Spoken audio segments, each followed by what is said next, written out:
Good morning. I apologize for making the late video for the week ahead, but let's just get into it, starting with the dollar index on the weekly chart. It's Tuesday today, and we have just tapped into the weekly buy side imbalance. So we have this section being the weekly BC that we just tapped into. While I'm here, I decided to also put my invalidation point being the swing low. Well, on this chart, on this time frame, it does not look like a swing low, but on the daily chart it is. And my invalidation point is either us sweeping this specific low or closing below this weekly buy side imbalance. So of course we will see at the end of the week whether we close below this weekly BC or not. So the time we do close below this BC is the only time I can consider starting to sell the dollar index, at least back into the range, right? But in the meantime, right now I'm still bullish on the dollar, and will only be invalidated when we close below this BC. So now moving on to the daily chart. Last week we just had a squeeze inside of this daily BC. We did not really go anywhere. We just consolidated and chopped around inside of here. Then yesterday, being Monday, we finally broke below it and closed below the BC as well. So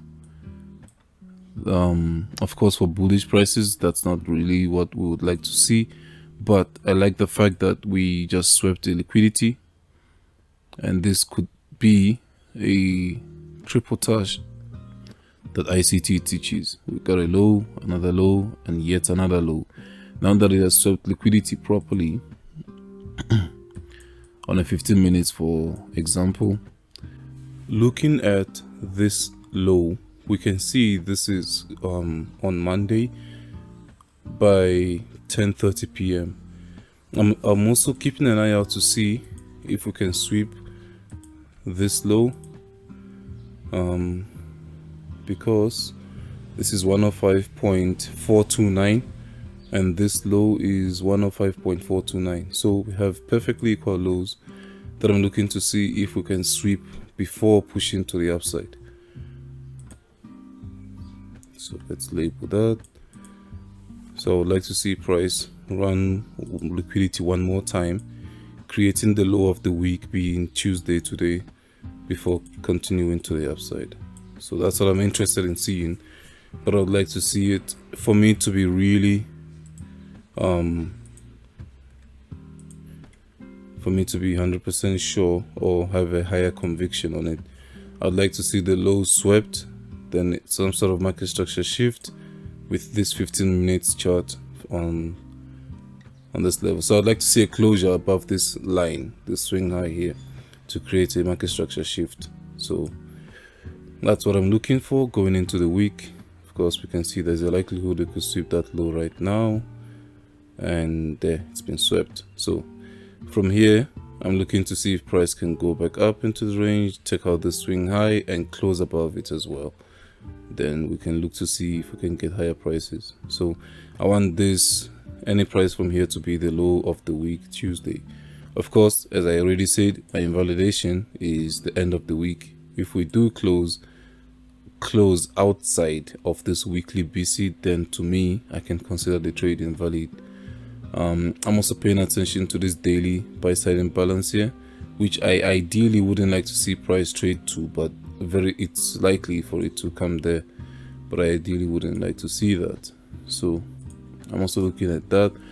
But for the week, the entire week, this is my focus. This is my main focus. Moving to EURUSD, we can see that we have obviously the opposite of what we are looking at on the dollar, with a slight difference being the fair value gap. The weekly CB in this case isn't here, but we are trading into this order block, so I will be looking to see if we can find lower prices anywhere in this week. I would have said the 50%, which is the consequent encroachment, but I'm not sure if we will be able to get there. So with the euro, I'll be specifically paying attention to the dollar index to trade this. Of course, again, based on the dollar, based on the invalidation points and everything that I gave, we may be able to see higher prices on euro if the dollar is invalid and we have created the top. So that's what I'm looking for. And the pound is a little more cleaner actually. When I say clean, I mean like structure wise it makes a little more sense, because we have this daily fair value gap with another block combination. Let's actually just delete these and have only one fair value gap here, and clear these, so that way we can pay closer attention to the CB that I'm referring to. So firstly, we have this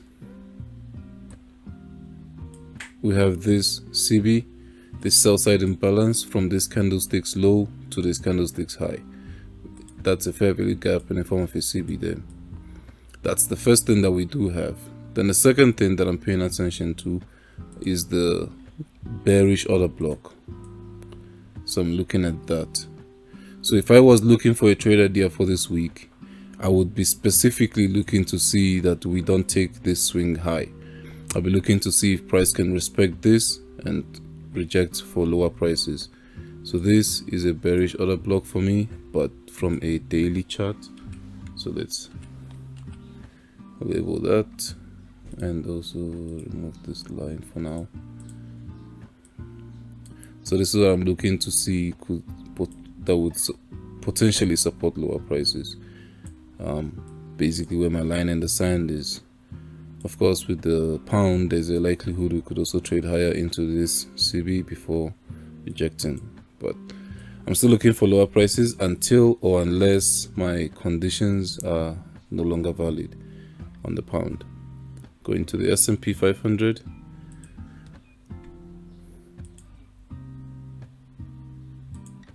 On the weekly chart, we can see how we rejected from the order block area, traded back into it last week, and now pushing lower.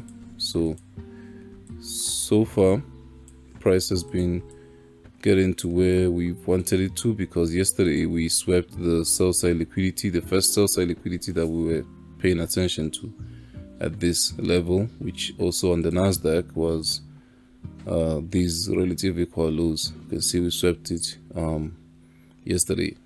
So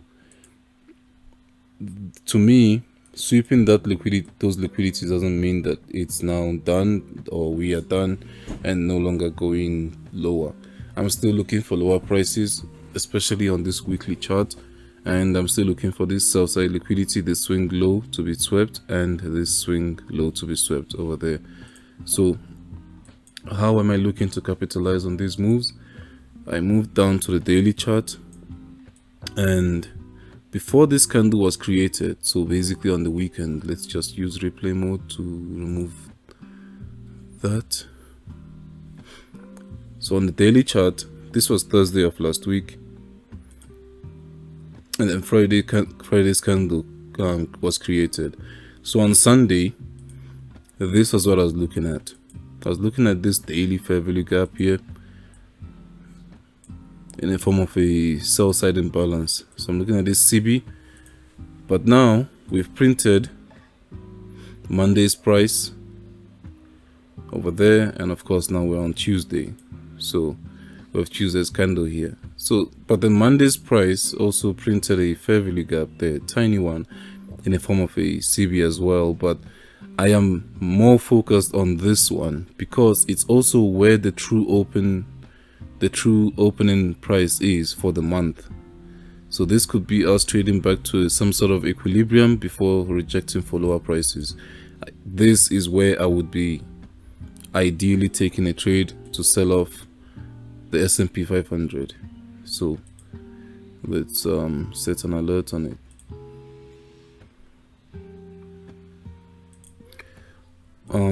Using the quarterly theory while we are here, in this case, I'm expecting X to be a continuation and not a reversal. So we've got the accumulation, we've got the manipulation, we've got the distribution, and now in the last quarter of the month, I'm expecting it to be a continuation to the downside. So I'm expecting these lows here to be targeted and potentially swept by the end of the week. So that's the sell side that I have on my target, and this is the entry that I'm looking to take. Of course, for this trade idea, the stop loss would be either at the candle that started the fair value gap or the one that has the fair value gap. So you could have a setup like this: entry of the fair value gap to the candle high, or you could have one which is the safer option and what ICT teaches, where we can have price here and put the stop loss at the third candle that created the fair value gap. Nothing excuses it from reducing risk or anything like that, because the rules are still the rules, and this is still a 1 to 6 R&R, and for me, I would consider this to be an A+ trade, again, until or unless the dollar or the treasury bonds show us something different. So this is what I'm looking for on E-mini S&P 500. On the NASDAQ, we have the exact same setup, looking for us to trade into this CB. Let's point it out quickly and show why I'm even looking at that CB. Firstly, what it's going to do is going to sweep a previous day high. Well, we have Monday's high here, right? So we're going to sweep Monday's high and we're going to sweep Friday's high. So that to me is a previous day high. And then secondly, it's going to be tapping into a high time frame PDRA, right? In this case, it is sell side imbalance. Going down to the 30 minutes chart, we can see what I'm talking about. So looking up here, we can see this is Thursday. Looking here, this is Friday, and this is Monday. So we can see Thursday's highs are there, Friday's highs are there, and look above Friday's highs. We have, well, firstly we have relative equal highs residing there, and then secondly we have this massive daily inefficiency. Of course, on a 30 minutes chart, we also have this smaller 30 minutes CB residing above those relative equal highs. So I'm looking to see if we can get the high of week inside of this area for lower prices. This is all I'm looking for going into today, and of course the rest of the week on the NASDAQ. Besides this, I'm not really looking for anything else. I'm still looking for lower prices until or unless the trade idea has been invalidated. Of course, as I said already, my stop loss would be at this candlestick's high or this candlestick's high. But besides that, this is what I'm looking for going into the week ahead. And that's all I have for now. Good luck and good trading.